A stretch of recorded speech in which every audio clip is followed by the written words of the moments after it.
DElEd चतुर्थ semester के online classes में आप सभी का स्वागत है।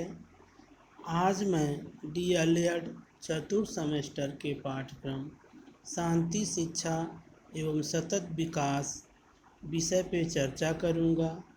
आज की चर्चा का विषय है भारत में धार्मिक सहिष्णुता एवं राष्ट्रीय एकता।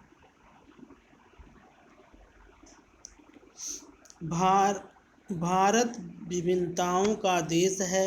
भौगोलिक बनावट, जलवायु, जनसंख्या, प्रजाति, धर्म, इतिहास, राजनीति, भाषा, संस्कृति एवं समाज व्यवस्था की दृष्टि से भी भारत के विभिन्न भागों में अनेक विषमताएं पाई जाती हैं। इन भिन्नताओं के बावजूद भी विभिन्न लोगों, जातियों एवं समुदायों के बीच एक अनोखी समानता एवं एकता भारत में सदैव विद्यमान रहती है। भारत के उत्तर में हिमालय, दक्षिण में पठार एवं समुद्र तट, पश्चिम में थार का रेगिस्तान, पूर्व में पहाड़ी भाग एवं मध्य में मैदानी भाग ने यहाँ को प्रभावित किया है। पहाड़ी, मैदानी, पठारी एवं समुद्र तटीय क्षेत्रों के निवासियों के खान पान, पहनावे, भाषा, रहन सहन, प्रथाओं, त्योहारों एवं उत्सवों में विभिन्नताएं पाई जाती हैं। फिर संपूर्ण भारत एक संगठित इकाई एवं राष्ट्र है। भारतीय संविधान में इस एकता को बनाए रखने का आश्वासन दिया गया है और सभी धर्मों, भाषाओं, प्रांतों, जातियों एवं प्रजातियों के लोगों के हितों की रक्षा करने एवं देश के पिछड़े, दुर्बल और निर्धन लोगों के उत्थान के लिए कल्याणकारी योजनाएं बनाने की बात कही गई है।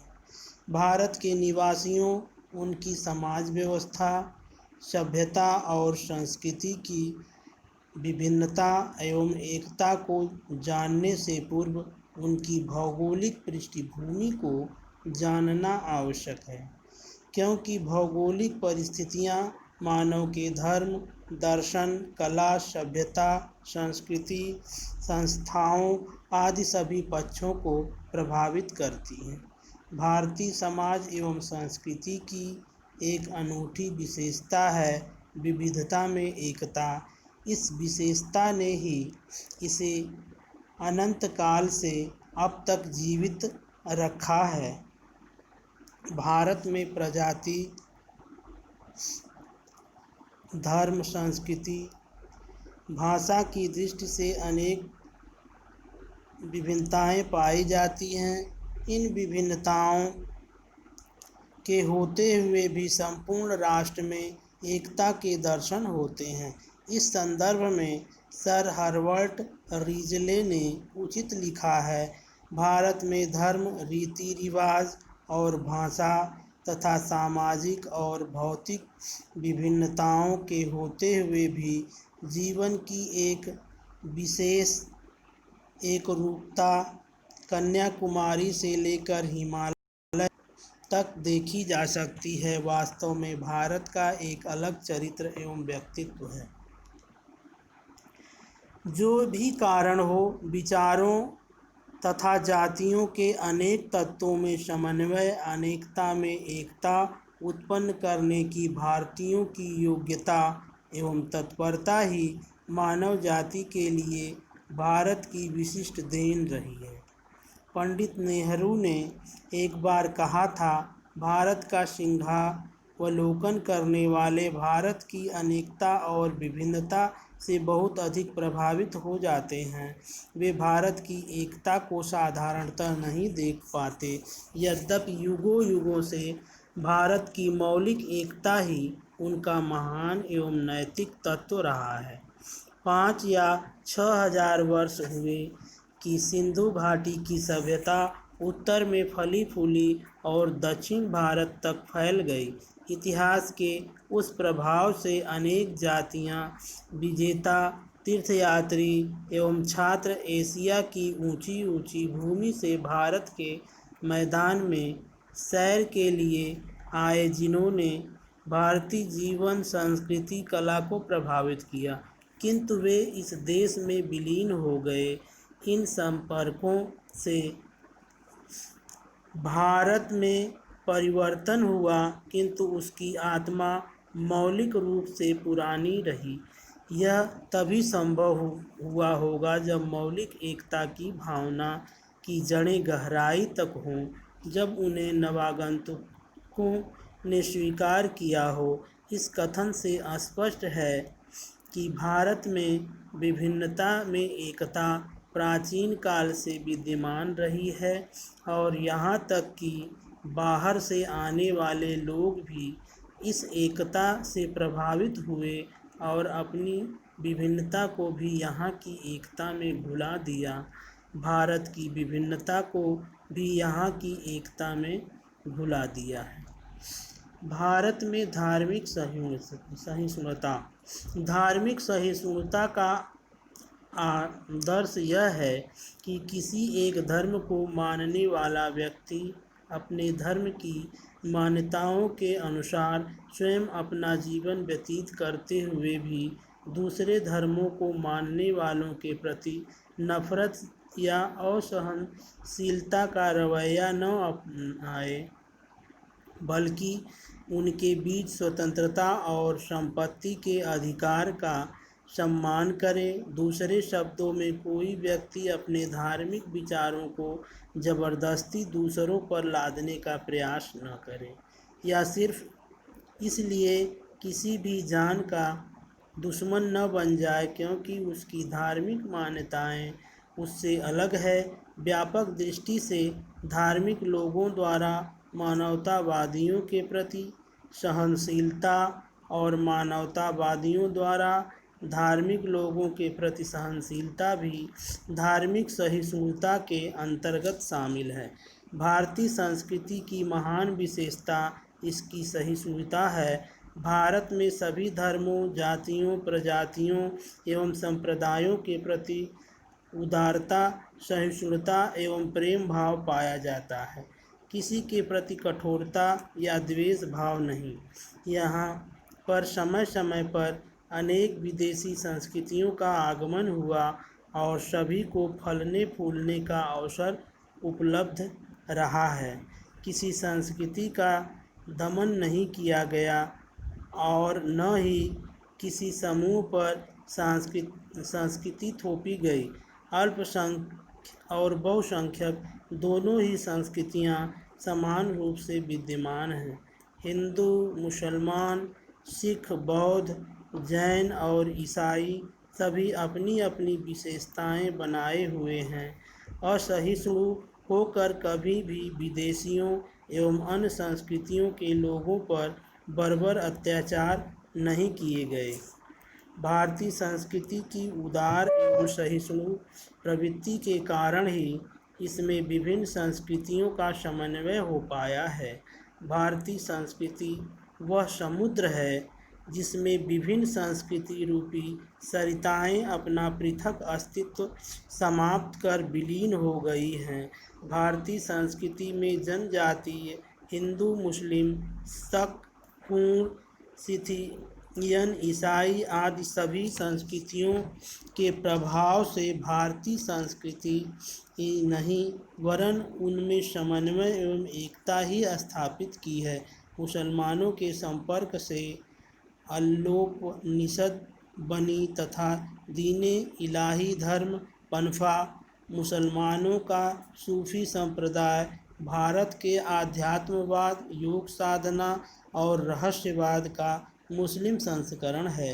राम, रहीम, कृष्ण और करीम की एकता स्थापित कर महापुरुषों द्वारा हिंदू और इस्लाम धर्म में समन्वय करने का प्रयत्न किया गया है।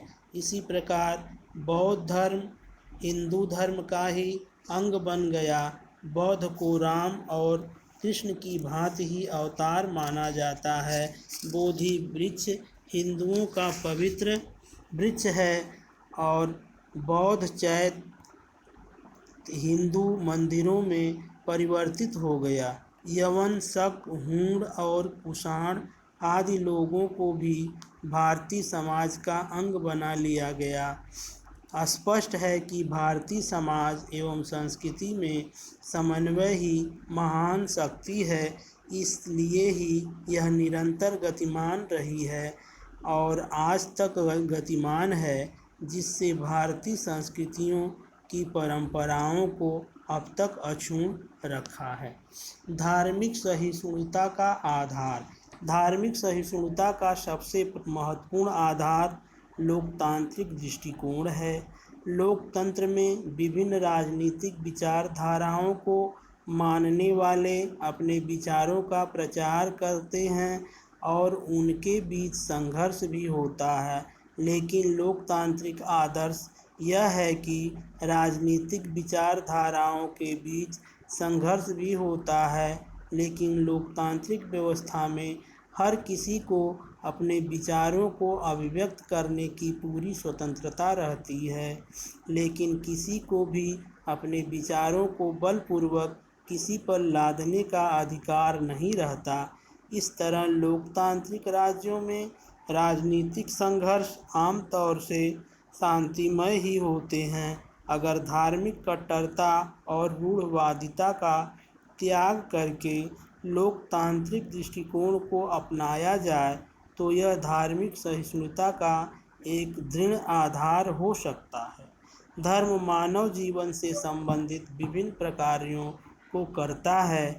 मानव की जिन जिज्ञासाओं एवं विवशताओं का समाधान विज्ञान व वैज्ञानिक सिद्धांत नहीं कर पाता, उसे भी धर्म के द्वारा पूरा किया जाता है।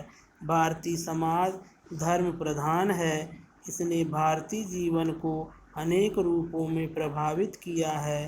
प्रमुख वर्णन अग्रलिखित है।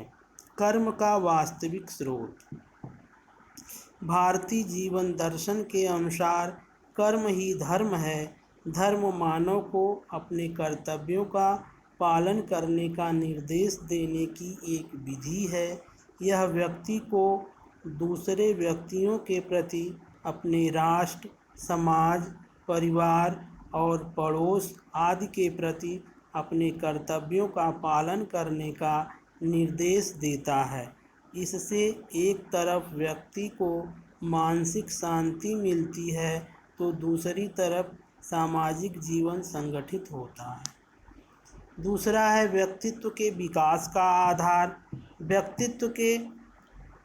व्यक्ति के व्यक्तित्व के निर्माण में धर्म की भूमिका है। धर्म जीने की विधि बताकर, सही मान्यताओं का विकास कर, असफलता की स्थिति में ईश्वरीय इच्छा का विश्वास दिलाकर और किसी भी स्थिति में जीने की प्रेरणा प्रदान कर व्यक्तित्व के विकास का आधार रहा है। यह एक ऐसी विधि है जिसमें विश्वास ही मानव को आगे बढ़ाता है। तीसरा है संस्कृति की रक्षा। To protect culture. Bharatiya Samaj में धर्म हमारी संस्कृति की रक्षा करता है। संसार में कितनी ही संस्कृतियाँ और सभ्यताएं विकसित हुई और समाप्त हो गई। उदाहरण स्वरूप सुमेर, बेबीलोनिया, मिस्र, रोम और हिब्रू की संस्कृतियाँ, लेकिन वैदिक संस्कृति पिछले 5000 वर्षों से अपना स्थायित्व बनाए हुए है। इसका मूल कारण हिंदू धर्म का वह व्यवहारिक स्वरूप है जो मानव को अपने कर्तव्यों को पालन करने की प्रेरणा देता है।